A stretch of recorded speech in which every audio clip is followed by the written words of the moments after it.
was since the second half, really, how much they've really struggled. Charged with finding some stability from this guy. Man, the challenge is observing what's happening and identifying that, hey, if someone's struggling, what can we do? So it'll be reframing that particular activity for them to ensure that they're motivated through being able to actually succeed at something. And then for the guys that are, getting a little bit disengaged because they're too good for the activity, we reframe that with some different challenges. And then I guess the overarching thing around the environment is there needs to be failure and lots of it. So that way, the guy who can't pass to the right, he doesn't actually feel bad about that because there's quite a bit of failure taking place.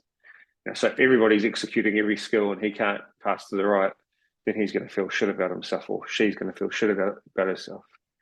So that's just a couple of little, I guess, tools around that. Yeah, nice. Welcome back to the next episode of the journey of a grassroots rugby coach. And today my guest is Mike Rogers. Mike is currently the assistant coach at the New England Free Jacks in the MLR in the United States, and is also the founder of the Inside Running Academy in New Zealand. Mike also hosts the Coach Learning Series, which is where we first connected, and we've had a few chats over the years about different coaching as we move through our journey. Mike talks about learning from failure and allowing players to fail during training to help improve them as players. We spoke about being involved in drills during training so that you can provide immediate feedback where necessary.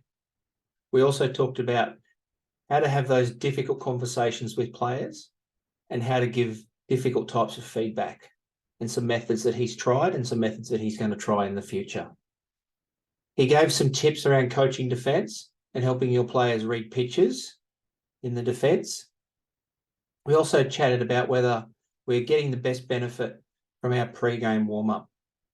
If you're anything like me, every time you speak to Mike, you walk away having to reflect on a lot of things and a lot of your thinking. I could have spoken to Mike for hours around rugby stuff, his coach education stuff, and all the stuff that he's doing.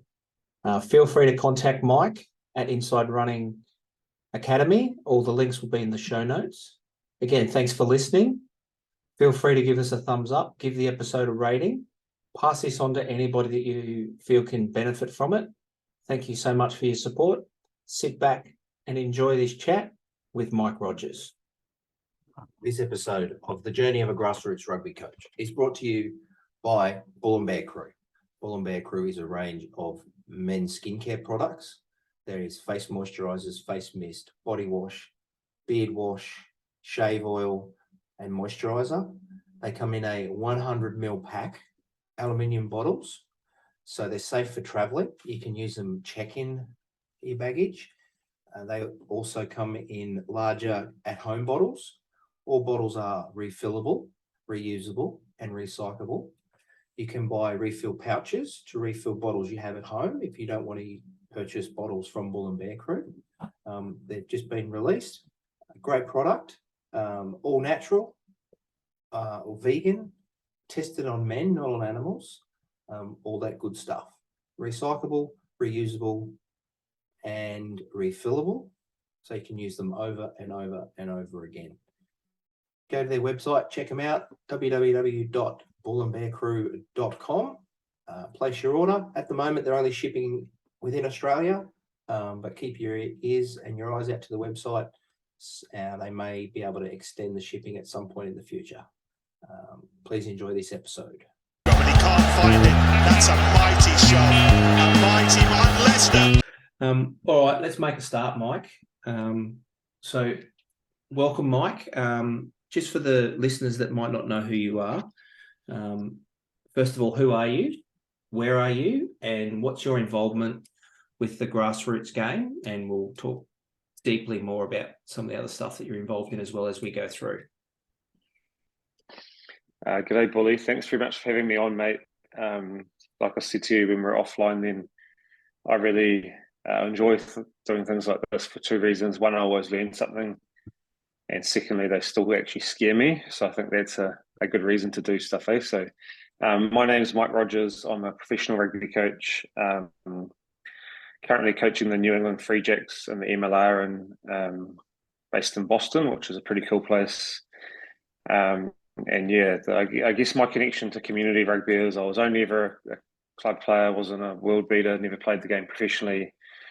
Then started coaching club rugby in 2010, coached my local club team for 6 years, then went on to coach Baapini's under-19 side, and then from that transitioned into professional coaching with the NPC team, and did a couple of other bits and pieces between times, and now I'm coaching over in the States. So it's a little bit of a different journey than most days. So what we're seeing, I guess, in the game now is the vast majority of coaches, and it's probably always been this way, but I think it's probably a little bit more visible now, is the vast majority have played the game professionally and transitioned pretty quickly into professional coaching, and I think that's fine. I reckon there's definitely a place for that, but I think there's still a place for people coming through our community game, and I'm really passionate about helping those people. So I do a couple of little things in that space, which are pretty awesome as well, because I know that she's a lonely old place when you've got some ambition and drive to kind of push yourself in terms of your coaching, and kind of feel like you're not getting a lot of reward a lot of the time. So, mate, that's me in a nutshell. 3 kids, they're living here in Mount Maunganui. They spend the time that I'm in Boston with my ex-wife, their mum, and it's really cool that she supports me with that. And they spend a period of time up there with me. And then when I'm here in New Zealand, I live in Mount Maunganui, and I have the kids 1 week on, 1 week off. So they've just gone back to their mums tonight, and we've had awesome last week, actually, running a camp here at the moment for 14 to 18-year-old rugby players. So my 10-year-old's been out there, Frankie, running around, playing games and stuff with them. And what a pretty cool experience for your kids to be able to do stuff like that. So, yeah, mate, that's me. I think that's about us then, isn't it? Yeah. Job's done. Job done. See you later. No, thanks, Mike. And we'll talk about the Inside Running Academy as we go through. And you mentioned there the stuff that you try and help the grassroots coaches out with. And that's where we met through some of those online things that you ran that were just awesome. And there was some good connections come out of that. So what got you into coaching in the first place? Having not been, like you said, you haven't been a professional player, you didn't play at that level. What made you transition into the coaching pathway? Yeah, it's just by chance, really. So I finished playing, I turned 30 and makes me feel really old, in 2009, and that was the last year I played. So I said I was going to play until I was 30.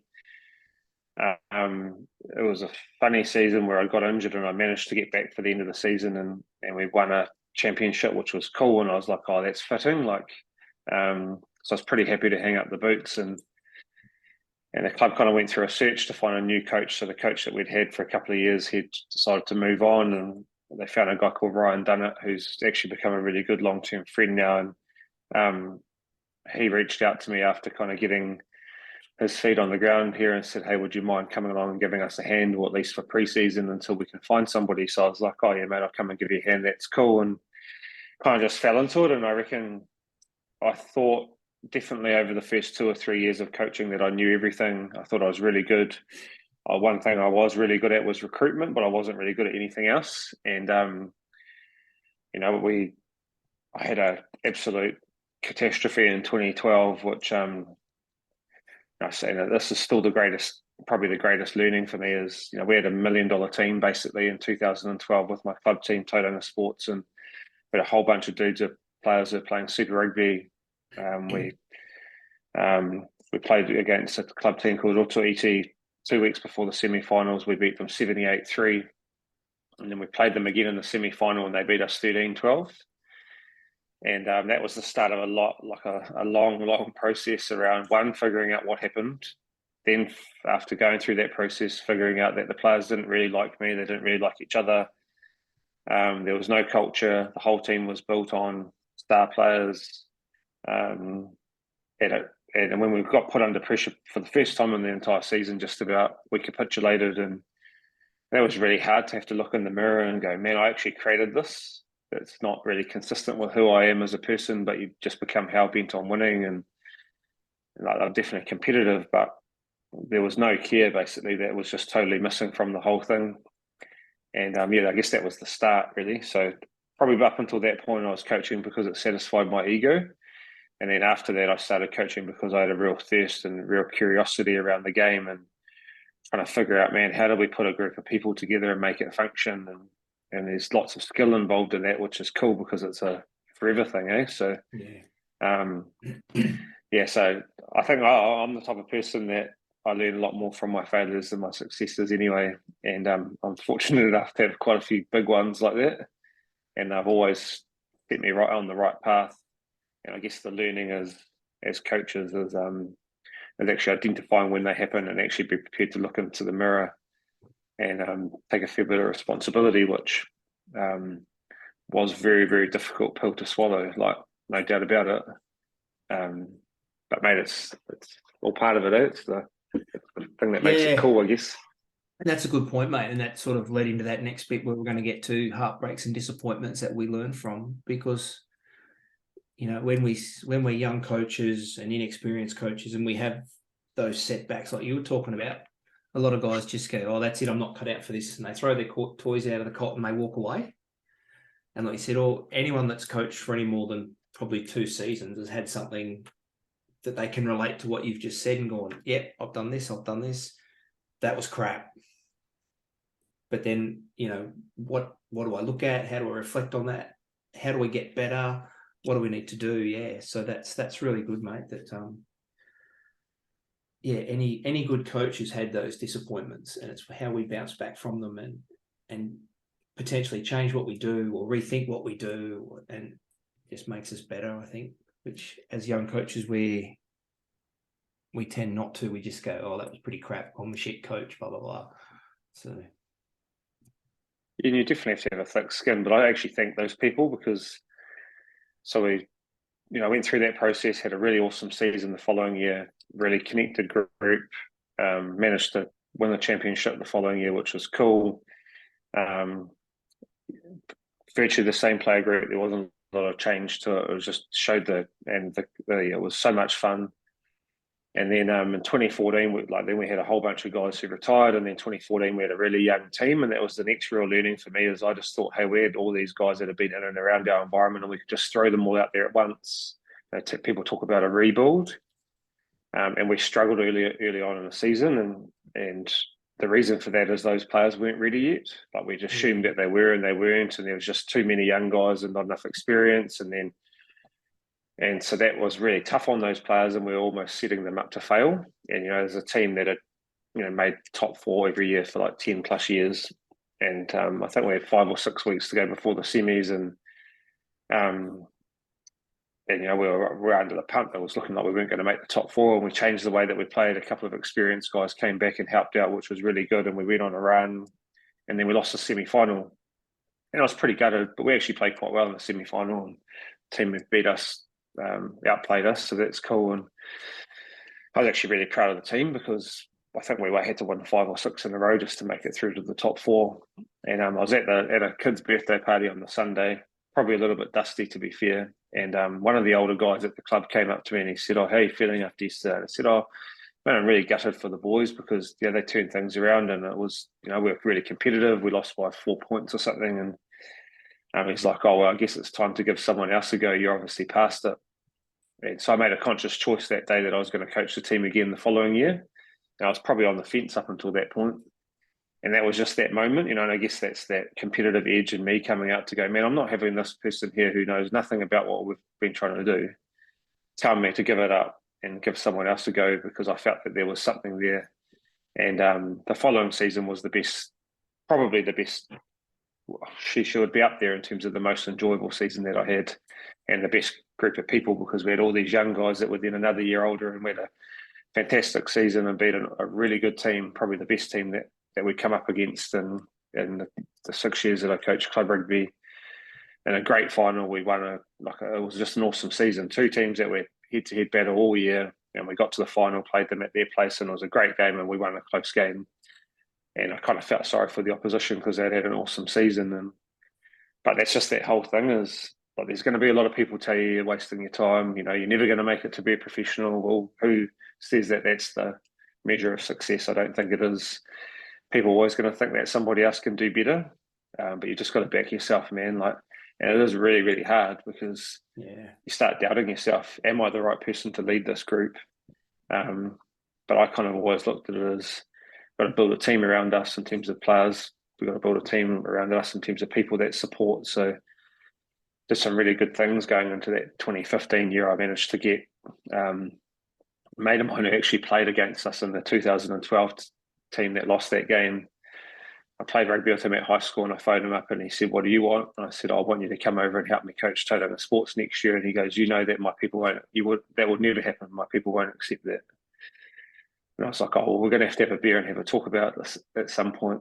And his name's Wayne Ormond, but Bay of Plenty legend, and managed to convince him to come over and coach with us for a year. And then he actually went and coached a bit of professional rugby after that. And that was part of it, I was like, man, we just need to tweak our little environment here and maybe have a little bit more edge. And like, I wasn't the person for that, so I had to find somebody that could deliver on that. So, mate, it's a long-winded story, but I guess the key thing is just perseverance and finding people to help us. Like we can't do it all on our own. And there's a couple of good points there that I like. And like you said, that old boy from the club, made that comment to you. And we find that at Clubland, because you've got your old boys there and potentially their sons play, and they've always got to have a say. And we say to our players, what those people on the sideline think doesn't matter. They don't know what we're doing. They don't know our game plan. They don't know what your role is. They, and sometimes they get caught in that blur of, well, my dad's telling me I've got to do this, or uncle's saying I've got to do this. And that can be frustrating for players and coaches. But yeah, just trying to manage that. And the second bit is the bit where you said, you get someone else to come and do what you're not good at, or that can improve what you do. As young coaches, it was always like, I was like, you knew everything, blah, blah, blah. And then the more you do it, you go, oh shit, I don't really know that much at all when it comes to this and this, so bring someone in that can help you benefit your players. So some good points there, mate. Yeah, and I think around that second point in particular, that demonstrates to your players that you actually identify that it's about them. Ultimately, it's their team. They're the ones who play the game. We're just there supporting them, really. Yeah. So, and that's a critical message that I think gets lost. And so, for me, it's always been about, hey, let's have the best possible people, being able to support them. And with that, probably comes a little bit of expectation, I guess is the right word for it, of them to be able to then go, oh man, if these guys are investing this much in us, we should probably behave this way, which they generally figure out and they do. Yeah. Versus, oh no, I can do it all on my own, and you're running around and it's just a bit of a nightmare, and the players probably feel sorry for you, but they probably don't feel like they're getting any better. And ultimately, that's what they want. They want to be connected to other humans, and they want to be getting better at something. Yeah. And that's what we, and that's across all levels, whether you're coaching the All Blacks or coaching Tauranga Sports under 13s. Kids just want to get better. They'll have a lot of fun in getting better, and they want to be connected to their mates, and there's fun involved in that for them as well, So yeah, and that's where we should always kind of be checking ourselves on that stuff.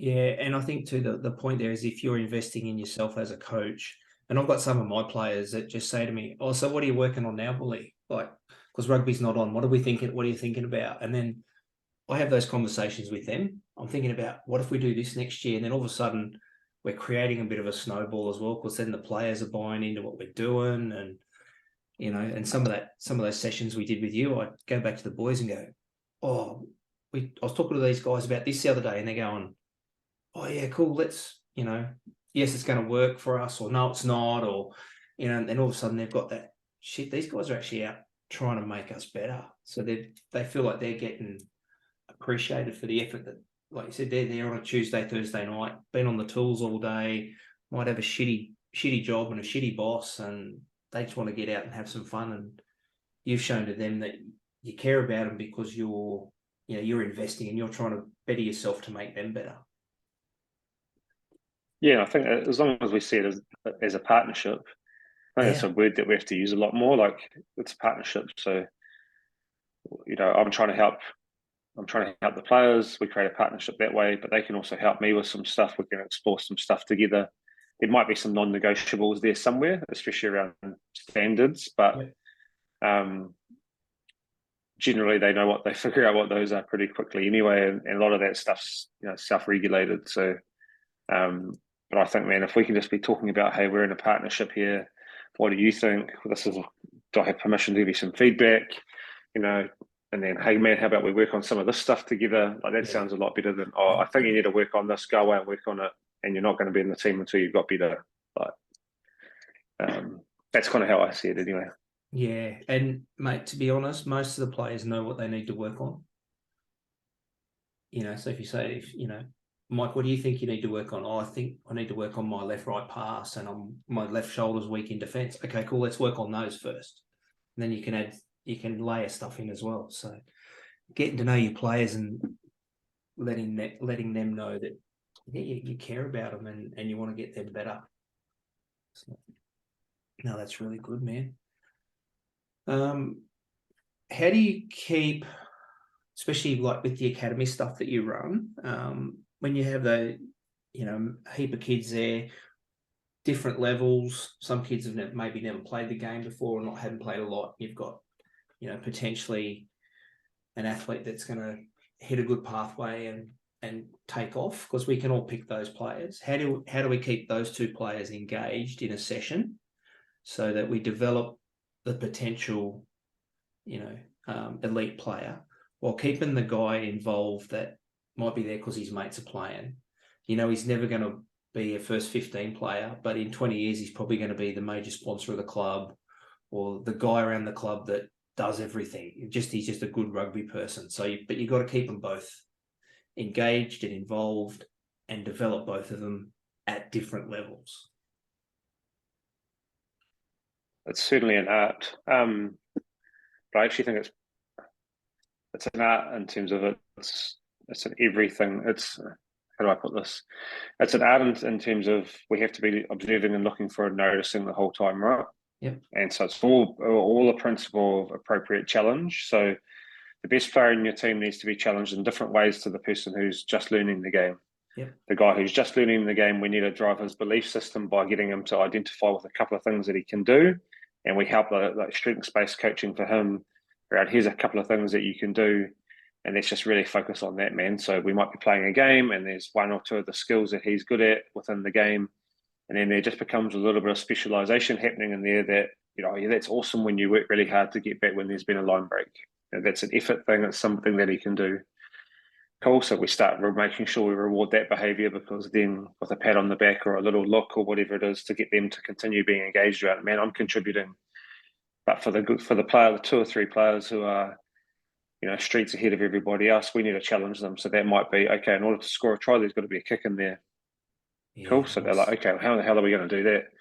So just manipulating things for them to ensure that they're still going, oh shit, okay, how's this going to work? Or it might be, hey man, you can't make a line break, but you can set other people up for line breaks.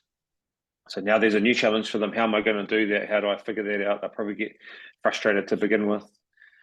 Giving them leadership responsibility, but actually teaching them around leadership. So rather than being instructional, they're asking questions and trying to do that through a discovery or exploration type thing. Like that's all little challenges that we can be setting them within sessions that are going to keep them engaged. It's going to be challenging in different ways than what they used to. And we just sell the dream that, hey man, wherever you're going in terms of your rugby career, you're going to need more skills than what you have right now. And these are some things that you can be working on in our environment that are going to help you wherever you end up next. And then for the guys that are pretty new to it, it's really about, hey man, what can you do? Like, what are you good at? Okay, you're good at working hard. Cool. We can really work with that, because when this type of thing happens in a training or a game that we're playing, that's something you can do and you can be a really big contributor. And then obviously their skill set just grows by doing.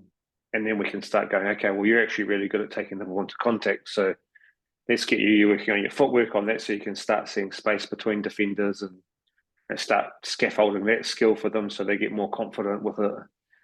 And then I guess everybody in between. But man, the challenge is observing what's happening and identifying that, hey, if someone's struggling, what can we do? So it'll be reframing that particular activity for them to ensure that they're motivated through being able to actually succeed at something. And then for the guys that are, getting a little bit disengaged because they're too good for the activity, we reframe that with some different challenges. And then I guess the overarching thing around the environment is there needs to be failure and lots of it. So that way, the guy who can't pass to the right, he doesn't actually feel bad about that because there's quite a bit of failure taking place. So if everybody's executing every skill and he can't pass to the right, then he's going to feel shit about himself, or she's going to feel shit about herself. So that's just a couple of little, I guess, tools around that. Yeah, nice. But the key thing is, I reckon, working in a co-coaching group so people are noticing this stuff, because you can't see it all yourself, especially if you're in there delivering an activity. You'll only see what happens within kind of a 5 meter bubble of yourself. So having those people observing, they can even be the people who are setting challenges for people as it's all happening, because they'll be seeing stuff. So trying to make that whole process as dynamic as we possibly can. Yeah, no, that's good, mate. I like that. Some good tips there. So if you were running in a co-coaching setup, would you have, so if you're running the activity and you've got, say, 2 other coaches with you, would you allocate them, or would you give them, they just wander between the players, or does that depend on what the activity is that you're doing? Yeah, so the model that I work with Scott Matthew, who's the head coach at the Free Jacks, is on a Tuesday's attack day. So he leads the 15 on 15 session, which makes up the majority of what we do in terms of training. And I appreciate that a lot of club teams don't have that luxury, but if you can find a way of making that happen, that'll transform your game. So he'll lead that, which means that he virtually referees it, and he sets up what the places on the field are that we're attacking from. Are we starting from a transition, a line out, of scrum? It's all pretty fluid and dynamic, and there's pretty high ball and play time. So he'll be on the attacking side of the coin, I guess that's how you'd look at it, and that's a pretty narrow lens. So he'll be right in amongst it. From a defensive perspective, I'll be right in amongst it as well. And I've kind of changed that because I've found that it's more valuable for me to hear conversations taking place between players, to start seeing pictures that they see. And I've got a better reference point, because if someone's continually not getting off the line quickly, I need to understand why. So were they slow to fold? Were they slow to get into the line? Were they not watching the ball when we're needing to generate line speed? Like, what's the issue? And I can't see that from 30, 40 meters away, and it's too late by the time I review the training footage. So I've got to be in there. So we're both in there. One person's looking after attack, the other one's looking after D, and one of us is refereeing it. Then the luxury is when you've got a bigger coaching group, you can get people looking at other things. And so it might be we're getting like there's heaps of things that we do around this, but one of them might be we're looking for a kick space. And so I can't see that when I'm right in the middle of it, and neither can Scott. So third coach might be looking at kick space in the backfield, what kick options are on, and then he'll be having conversations with the drivers, the 9, 10, 15 around, hey, this is what they're doing in the backfield and this is where the kick space is. So then they can modify what we're doing around that. They start looking for that a little bit more, and then there's a learning opportunity there. It could be detail around ball into contact, or pass quality is another really good one to start looking out for. Like, what's the pass quality like when we're under pressure? But actually giving those other people those designated roles enables them, so they can either communicate to us, because we've got comms on, they can communicate to us to deliver a message to someone, or they might just run onto the field and say, hey man, remember, hey, that's really awesome, you've been struggling to your right, you've done 3 perfect passes to your right, that's cool. Or it might be, hey, remember when you're on the run, we need you to keep your hips square. Don't worry too much about the pass quality. Let's just make sure that we're square. Then there could be anything going on there, but that stuff's all obviously aligned to their individual development plans. But that's kind of where we're heading with it, and I reckon it's been a bit of a game changer for me being in and right amongst it, because I can hear what they're saying. I can see what they're struggling with in terms of pitches that they're seeing when they're defending. And then we can unpack some of that stuff on the field. If it's an easy fix, it might be just remember, stay square, come up, go hard and square, keep an eye on the ball, but have a little bit of a look at what's in front of you. Keeping it in simple terms. But it also might be something that they're struggling with that's even deeper than that, and I just have to remember to review that and sit down with them the following day. So I think one of your questions was around going to be around coaching defence, especially in a club environment, because you have limited time. Well, in a professional environment, we only train 2 days a week, really. Like, on a Monday, we come in, we do a review. The boys have a little bit of a gym session. We have some new stuff. We get on the field. We walk through that. Most of that's walking or jogging, and then they play some games. And that's Monday. So it's not really, it's learning focus. And then Tuesday, Thursdays, they're only 90-minute sessions max. And a lot of times Thursday's only 65, 70. So we've got the same amount of time that a club coach has got. The luxury is we have time away from the training field to do the learning stuff.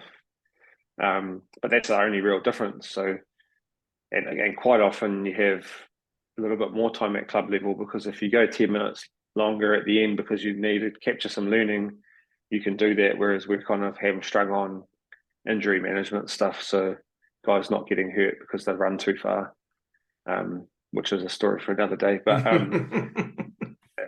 it's important in the grand scheme of things in the long-term part of the season, but I struggle with that particular moment, but it's all good. But yeah, mate, I guess what I'm saying is there's not that much difference, and we can definitely do it, so, and then you just need to go back and look at how much time are you spending on what, and what are you getting your return on investment from.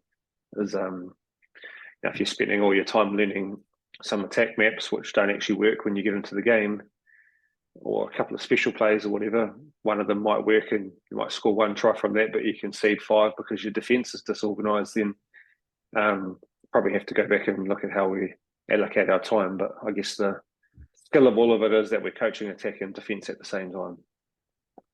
Yeah. Which you can do if you've got 15 on 15. Yeah, and that's a good point, running, and we've sort of started doing that at our club too, is if the attack, we don't run attack drills against shadows because shadows don't tackle. And it took the boys a good couple of weeks. I'd just be standing in the back line barking at them, just get off the line, but whatever our principles are. And they're going, but it's an attack drill. I said, I don't care. If we get the ball, we attack them. And yeah, once that's switched, you get some good pay on it. So yeah, there's some good. So coaching the attack and defence at the same time is how we maximise our time. And it's just a good point that you made, that you guys don't get a lot more time on grass than we do. So, and as you know, mate, every coach will take every second of every minute that you give them, and there's never enough time. Because we've all convinced ourselves that we're going to make the difference. Yeah. I'm still not convinced about that one, but anyway, I think when you look at that D stuff, is you have to scaffold some stuff away from it being 15 on 15 chaos, so they need to learn some skills outside of that type of environment, which might be like isolating pitches that they see. So, for example, for forwards, we often defend a pod of 3 off 9, right?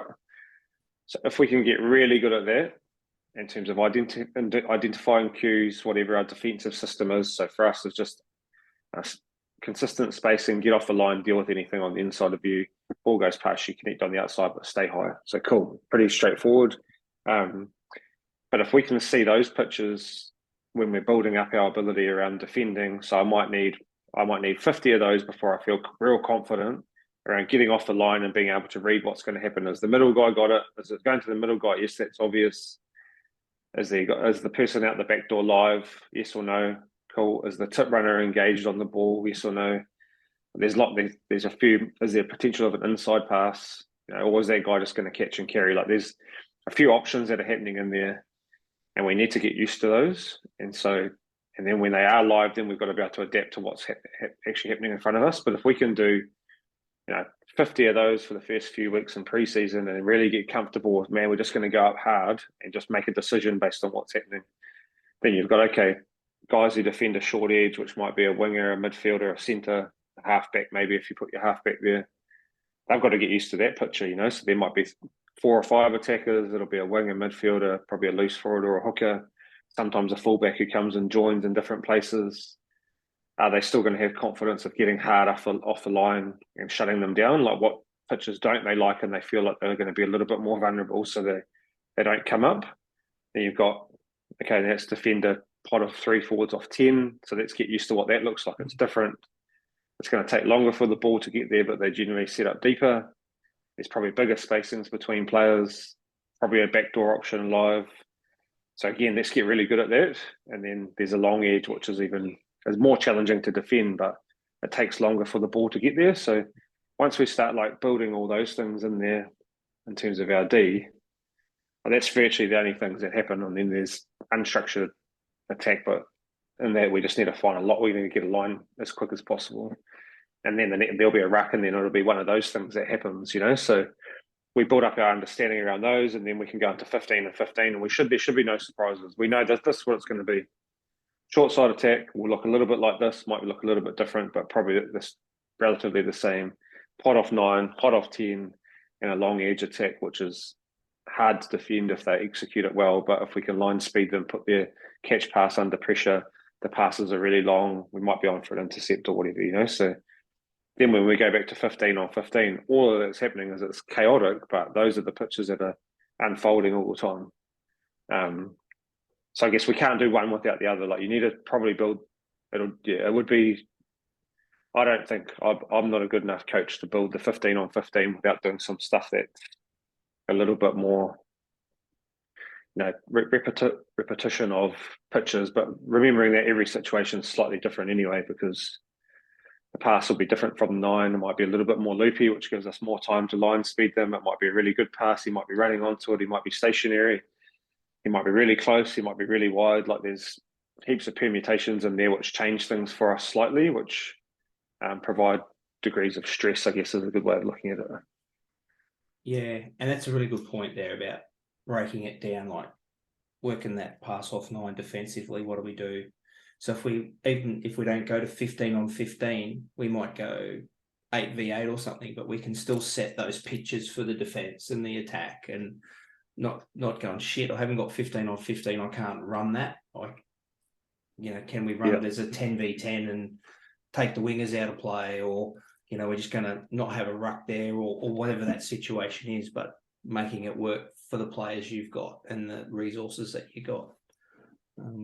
You can just play on like 2/3 of the field, so still play on a full 100-meter field, but rather than playing on a full width, which is 70 meters or whatever, just play on 40 meters of it, and you might limit it to a pot off 9, a long edge, and a short side attack. Yeah. So you've still got 3 different pitches that can happen within that, and people still got to make reads based on that stuff. But then you can do it with 8 on 8 or 10 on 10, and then if you have 12 on 12, okay, we can go a little bit wider. What does that mean? We can now play a pot off 10 as well. You can still achieve the same stuff and make it look as much like the game's going to look. So that's obviously the underlying principle, right? We shouldn't be doing anything that doesn't look like the game. Like I've banned people from doing static passing because I don't ever see anybody doing any static passing on the field. Like we've got to interact with our environment. So the environment is not static. There's movement, there's variability, there'll be some sort of pressure, and there'll be some sort of competition happening out there, which is maybe building pressure, but maybe not. Yeah. And so if we're not ticking those 4 boxes in terms of the activities that we're doing, as soon as you put all 4 of those things in, it'll all of a sudden start looking like the game. Yeah. And if it's not looking like the game, then you're probably going, the players probably going, what are we doing this for? But they're just not courageous enough to ask the question. Yeah, and I find with the static, especially the static pass drill, is I face you and you face me, and I pass it like that. I've never ever seen a player do that in a game. Well, mate, I've never ever seen I've never seen a line of 4 guys standing still pass the ball to each other either. And I very rarely see a line of 4 players who's standing flat on each other pass it to each other either when they're jogging or even running fast. That doesn't happen because a defender's going to stop that. Like one defender can stop that. Yeah. So we still do passing waves, like 4 guys pass it to each other, pop it to the guy, they run back. I know it's a bit of a primer exercise, but we never have 4 players running that flat on each other. Like someone's going to have to pick up another line because not all 4 people can get the ball because one defender could probably stop that from happening. So why are we running that? Like that's illogical. Like that's not a skill that we even need. Like in isolation, like a one pass flat to somebody is, but 4 people doing that doesn't make any sense. Yeah. Yeah. No, Yeah, I never thought of it that way either. Because we run heaps of passing waves, like you said, as primers and stuff like that. Yeah.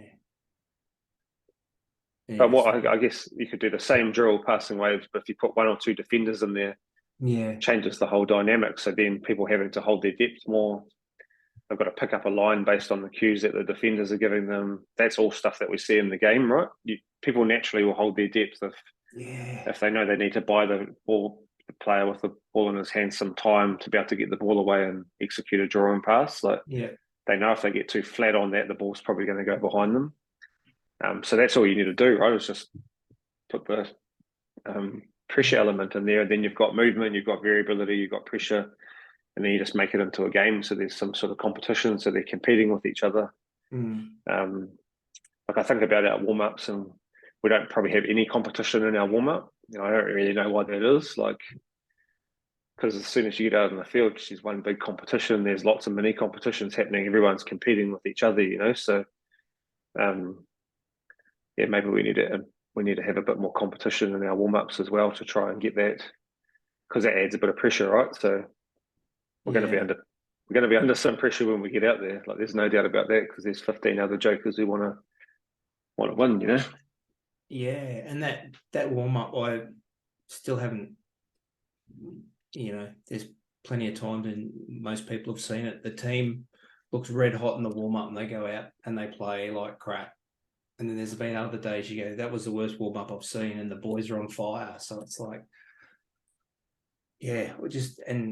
making those, like I said, making those little differences and thinking about, well, if we're doing this in our warm up, is it setting us up to play, or is it just setting us up to look good before we go out and play?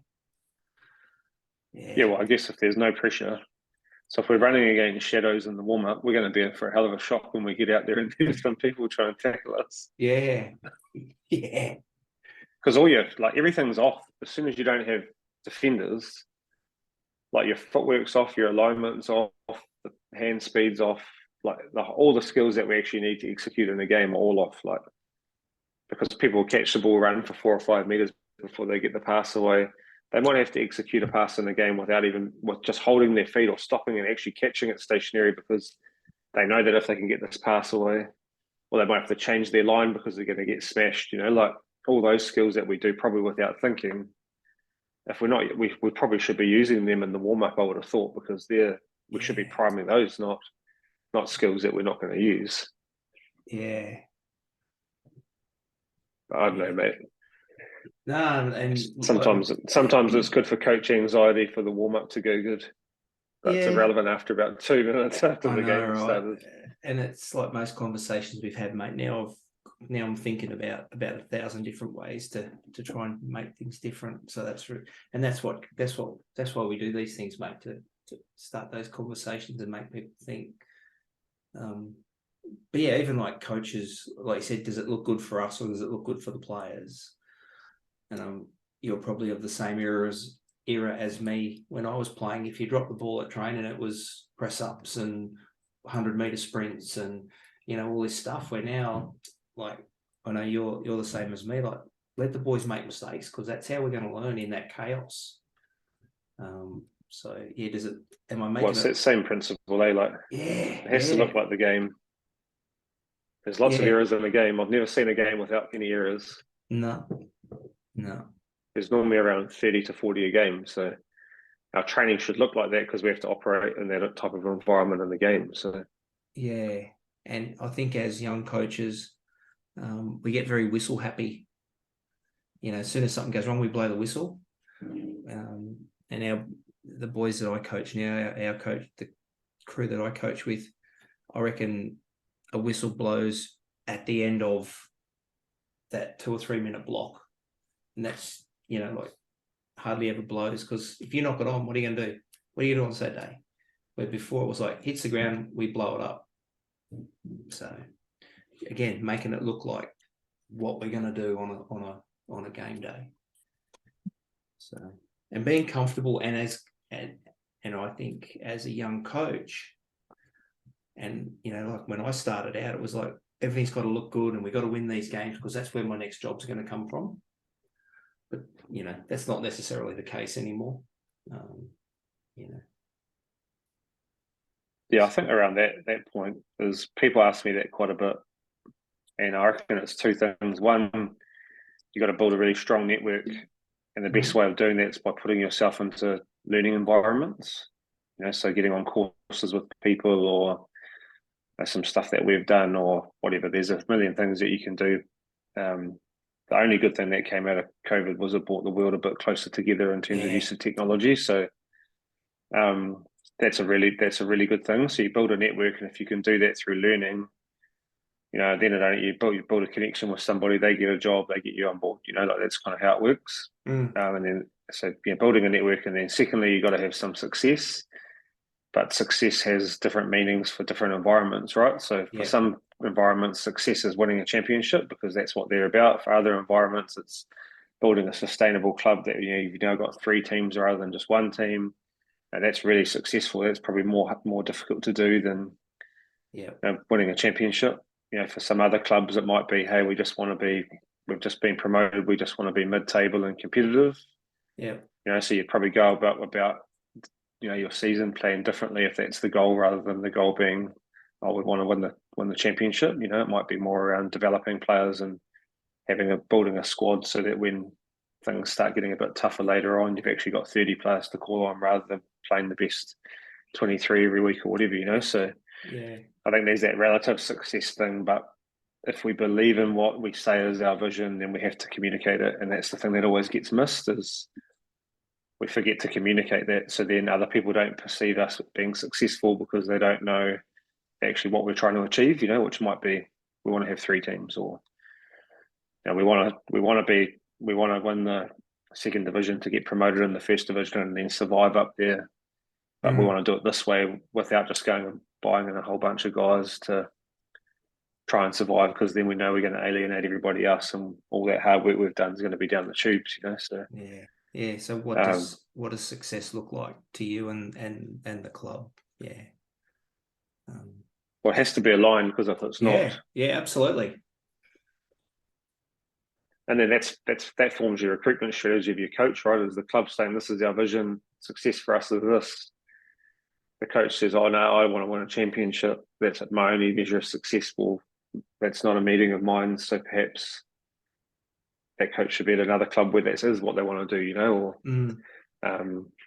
but also that coach might have that ambition, but he knows, maybe step 3 is that we can actually win the championship, but that's just now the club vision right now, which is to build 3 teams, and then we can worry about some of that stuff later on and maybe be a bit more ambitious.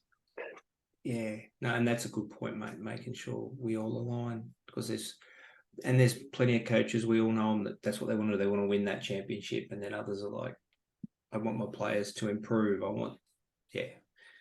And if we're not on board, if we're not all on board, we're getting nowhere, really, like you said.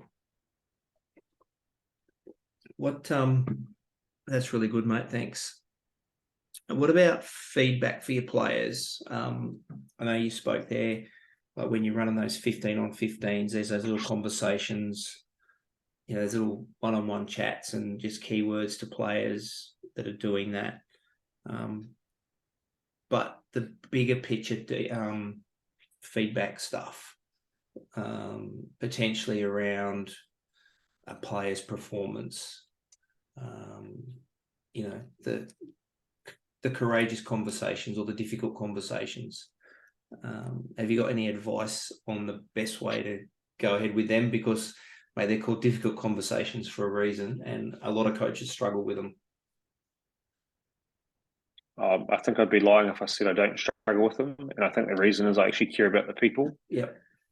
And I know especially for a lot of young rugby players, their identity is so caught up in rugby that actually getting some constructive feedback or not being selected is always the one that really gnaws away at their identity, which is when they're probably not equipped with the skills to deal with it, right? So we have to manage that, because that's not what it should be. Like, it should just be, hey mate, you're not on the team this week. These are the things we've already agreed on that you need to improve at. It's not quite happening yet. Somebody else deserves an opportunity, or they came off the bench and played really well. So, and they did these things. That's pretty evidence-based, and we're still in a partnership. We still want to get better at these things, but the reality is it's not that easy because we're dealing with people, and for some of them they take it really hard, and that does make it hard, definitely, and it still gives me anxiety. Always feel like it's too rushed as well, which is something that I need to work on, because it's always, oh yeah, hey, can we have a catch up tomorrow, blah blah blah, and it's always maybe an hour before the selection meeting, and then you've got to get through 5 or 6 chats, and it's always like, oh man, I've still got 2 more people to see. And but anyway, I think a couple of key things that always help me is, one, if you care about them, it should be easier, and the feedback should come from a place of care rather than a place of frustration.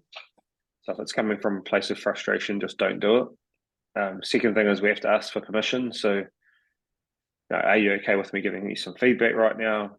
How do you like, when we're framing up at the beginning of the season, how do you like feedback delivered? Like, some guys will say to me, hey Mike, if you're going to give me some feedback, I prefer, if you can, send me some evidence, so it might be a couple of clips or whatever. Cool. And then they'll have some time to process that. They can come in and we can just have a quarter or a chat about it. And for other guys, they'll just rather, oh no, just tell me straight. That's cool. I can just tell you straight.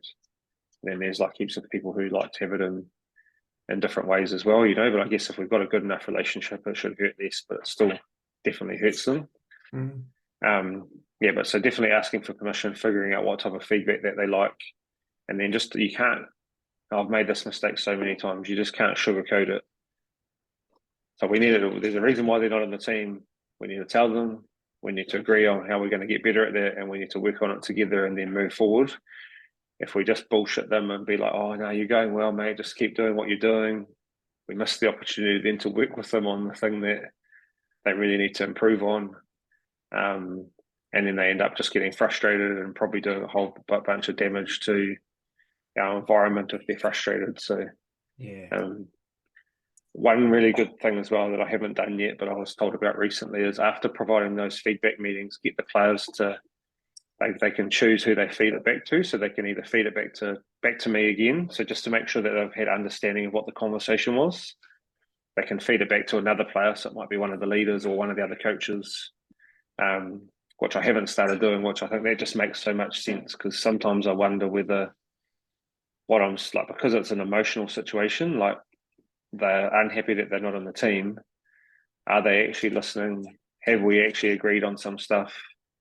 Or has the whole thing, that whole conversation, just been in one ear out the other because they're in the red? Which I know for some guys it is. I can see it. Like they just can't wait to get out of there. I could be saying anything and then they're not listening. So I reckon that's a real helpful tool, actually. And if they don't feel comfortable sharing it back to me, it might be to one of the, it might be to the captain or leadership player, and then he comes and sits down. Hey man, this doesn't seem right to me. Was this your recollection of that conversation? Okay, cool. What's the agreed steps from here? Might be the captain to sit down with him and go, oh mate, I think you need to go and have a chat with Mike, because I don't think that's what he was saying. I don't think he was saying that you're an arsehole. I think he was just saying that we need to improve your connection on defence, And that's really good, getting that clarification too, because I know this year I made an error in putting on a player that I shouldn't have put on, and we took him off sort of straight away. And he was rightly dirty on me. And he was talking to our captain, and the captain went, go and talk to him and find. And as soon as he spoke to him, I said, mate, I stuffed this up. There's nothing. This is all on me. I stuffed this up, and explain what had happened. It was just one of those times in the game where everything was happening and the comms was going off and blah, blah, blah. And he walked away and went, oh, okay, cool. I said, mate, you can still be angry at me. Be angry at me all you like. But when I broke it down and explained it, he went, oh, okay, cool. And he was happy, and he went off and did what he, instead of just walking away, that potentially being toxic at the next session, and but getting that clarification on around why things are happening. Yeah, man, I think it's really important. It's definitely something I improve on. Yeah. Like the whole feedback, constructive conversations, that stuff. It's mate, it's hard. Oh, absolutely, they're hard, mate. and I think my players know that I hate having them too. I hate having to give those conversations as well. So, it doesn't make it any easier on them, but they know I don't like doing it either. So, yeah, and I think one thing I've been reflecting on a bit lately is there's a couple of guys I coached last season who didn't really get any better. And if I think about the feedback conversations, one of them was, "Oh no, that's all good. I understand. The meeting was over in 30 seconds. Like he was not selected most weeks." But I actually let that slide because I was just happy for the conversation to be over. But at no stage did we actually agree on our next steps, what we're working on together, how he was going to demonstrate that he was ready, all that stuff. So it was just like tokenism basically. And another one of the players, there was a lot of interference, is probably a good way of thinking about it. And because of that, we didn't have real clarity on what the plan was. yeah, Because there was lots happening, in his life, and which is understandable. But I still kind of had to bring it back to, "Hey man, you're a rugby player. We want you to improve your rugby. We want you to be playing. How are we going to do this? Yeah, we need to sort out some of those peripheral things, but we actually need to have some tangible stuff that we can do together during the week." And I look back now and go, well, neither of those guys got any better. yeah, And so I probably failed them a bit because I was just happy with the comfort of the conversation as opposed to hey, let's bring this back to what we said we were going to do in terms of this is going to be a partnership. So yeah. And again, you can relate that back to that. Oh, that drill looked really nice and crisp, so it looks good. So we can move on. yeah, Yeah, absolutely, mate. That's a good reflection. Now I'm going to have to think about some of the stuff I've said to players over the last couple of years. Yeah, that's a good reflection, mate. Do you just want to give us a bit of a story around the Inside Running Academy and what you offer, around that process? So if any of the listeners are keen to get their kids involved, they know what to expect. nothing like a little bit of self-promotion, eh? How good. Right, that's what we do it for. So Inside Running Academy is a private rugby academy that I operate here in Mount Maunganui, New Zealand. We established in 2010. We had really successful business. Then COVID forced us to shut down entirely. Back up and running full-time from last week. Today we actually had 99 players in, which is a bit of a record for us.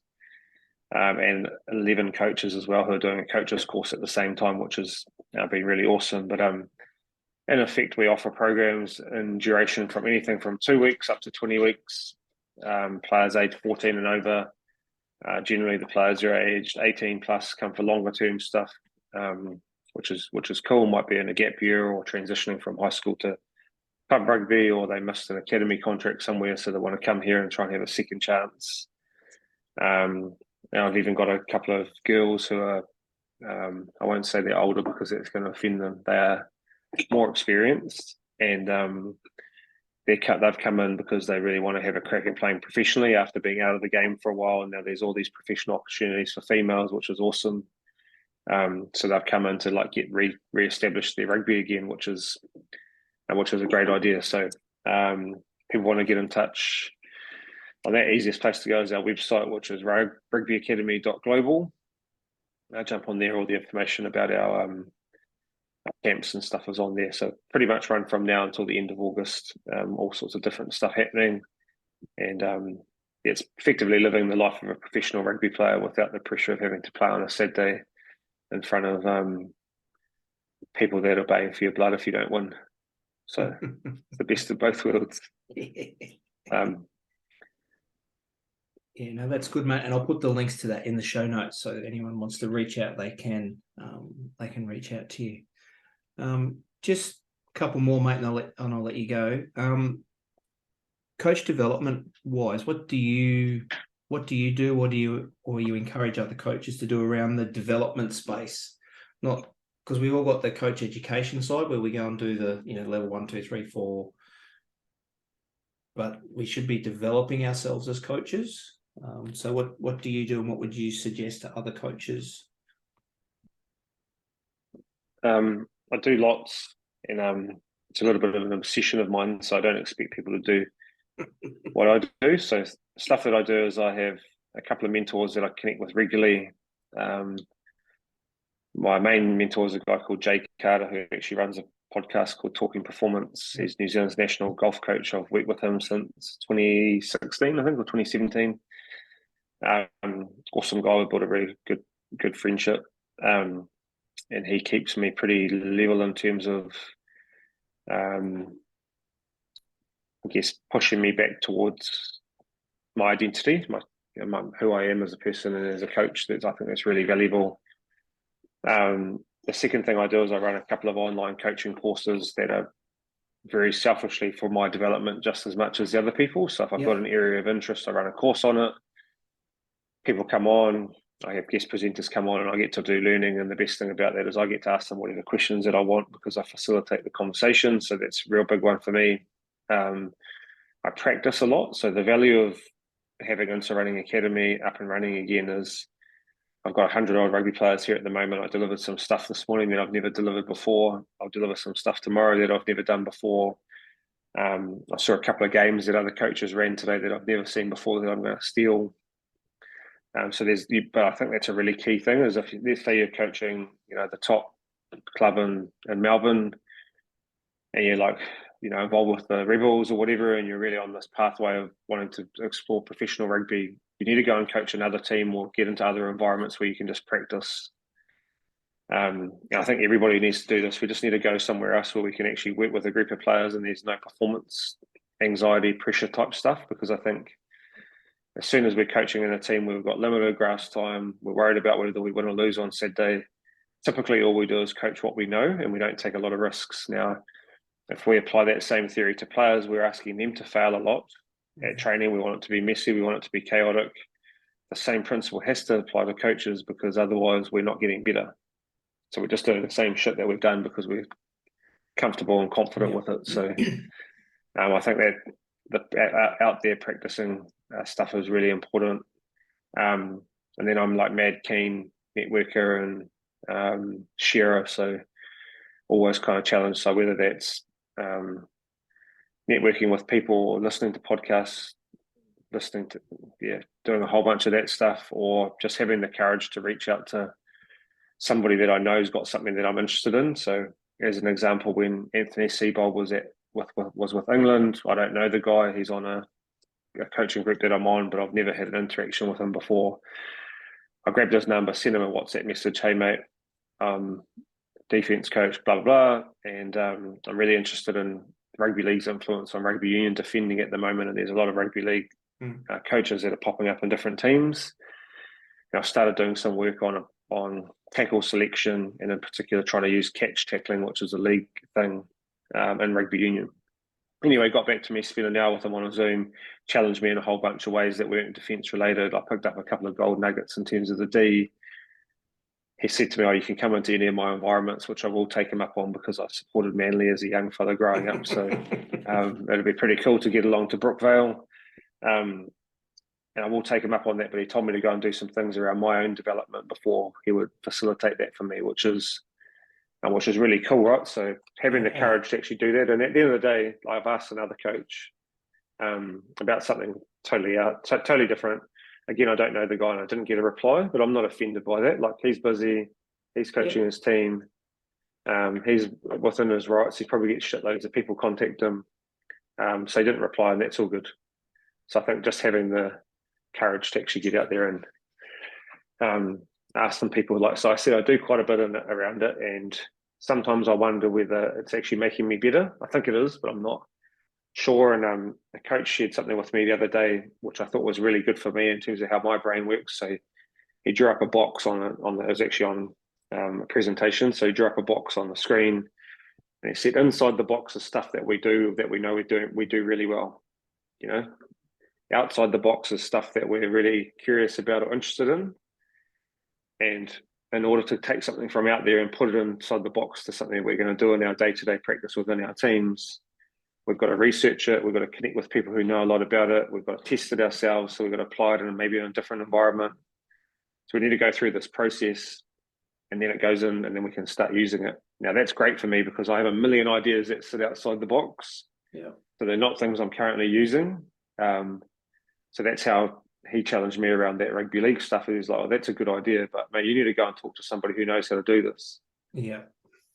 Okay, cool. Okay, well, how about I talk to a rugby league coach who's actually now coaching rugby and was now gone back to rugby league. But that was the perfect guy that I thought that I could get in touch with about it, and that's what ended up happening. So, and now I'm confident about integrating it into our team because I've actually been through that process. So I think coach development's awesome if you're really curious and stuff, but we still need to bring things back to, hey man, what are we going to do in our team? Which is, the players will think you're mad if you're just turning up every week with 2 new ideas and no follow through on the ideas that you had last week. And we've probably all been coached by people like that. And I don't think that's very helpful. Players aren't going to get any better if you're doing that. So it's probably less helpful than just doing what you already know. Yeah, no, that's a good point, mate. All the stuff that we learn, we just put in little cabinets and we just pull it out when we need it. Yeah, I like it. Mate, last one, I'll let you go. If you could go back in time to that 2010 Mike Rogers, what advice would you give yourself knowing what you know now around coaching? That's a good question because I asked this question of all the coaches that I kind of interview on the Coach Leading series, but my answer is a bit different. And I've changed my answer recently and thinking about it more. I don't think I'd say anything. And the reason I'd love to say so many things, but I'd hold myself back because I think the journey is what makes us the coaches that we've become. And we have to fail heaps. We have to do heaps of shit that's not very good. We have to go through some really tough times when we're thinking about quitting to learn some resilience and perseverance. We have to learn this, like all those learnings that have happened. There's going to be so many more, like over the next 10 or 20 years, however long I keep coaching for. It would be really nice to be able to speed up the hurt period. And it's still like, I still do things all the time where I'm like, why did you do that? You're such an idiot. But they just become all that happens is they become a little bit less consequential or catastrophic. Yeah. So, but you still make mistakes all the time, and then you're like reflecting on that. Oh man, I was a bit slack there, or whatever. But those early ones, it would be nice to, rather than it taking me 6 or 7, 8 years to make 3 or 4 monumental fuck ups. It would have been nice to do that all in a year, and then I could have got on with actually improving my practice. But that's not the world that we live in, right? Because probably need to make a mistake, reflect on it, get better, convince yourself that you've got all the answers. Couple of years later, make another one because you've got ahead of yourself a little bit, and then it probably just follows that same thing. And now, like, I make heaps of mistakes all the time. Don't think I'm an expert on anything. Love learning. I know that I'm going to make some mistakes in the next season at the Free Jacks. Hopefully, they're not too consequential or catastrophic, but they're just another opportunity to learn. So, I would love to say like 100 things to that person, but I'd actually think that would be doing the learning opportunity a little bit of a disservice. Yeah. No, and he wasn't a good listener either, so it probably wouldn't have made any difference. It wouldn't have made any difference, mate. Yeah. No, that's a pretty in-depth reflection on that, mate. That's and I've never thought of it that way. You know, like you've got to go through that tough times and the learnings. Mate, this has been awesome. As you know, I could talk to you for hours on rugby stuff, but I'll let you go and prep for your sessions tomorrow. Mate, been great talking to you. Good luck with the Free Jacks, and we'll definitely stay in touch. Yeah, thanks very much, Bully. Really appreciate your time, and mate, real credit to you. Like the work that you do is what keeps this machine, keeps the wheel turning in terms of our coaches developing. And I think we need more people out there, doing the stuff that you do. It's might be listening to a podcast or getting to meet you and connecting with you that keeps that person who's sitting on the fence whether they're going to come back next year and give it another crack. And so being able to connect with our community coaches for them to understand how important they are in people's lives, that they need to persevere. It is hard. But just understanding that it's a forever thing. And the cool thing is it's really rewarding, which we didn't even talk about today. But there's so many good things that come out of our awesome game. And so, full credit to you and love your work. Thanks, mate. Appreciate your time. And as I said, mate, we could talk for hours. Now I've got a heap of things I need to go and think about myself now. So Me too, because I think I've probably just talked way too much shit, and I'm going to have to try and figure out what I actually said. Nah, it's all good, mate. Thanks for your time. Move off their own ball. That is monstrous.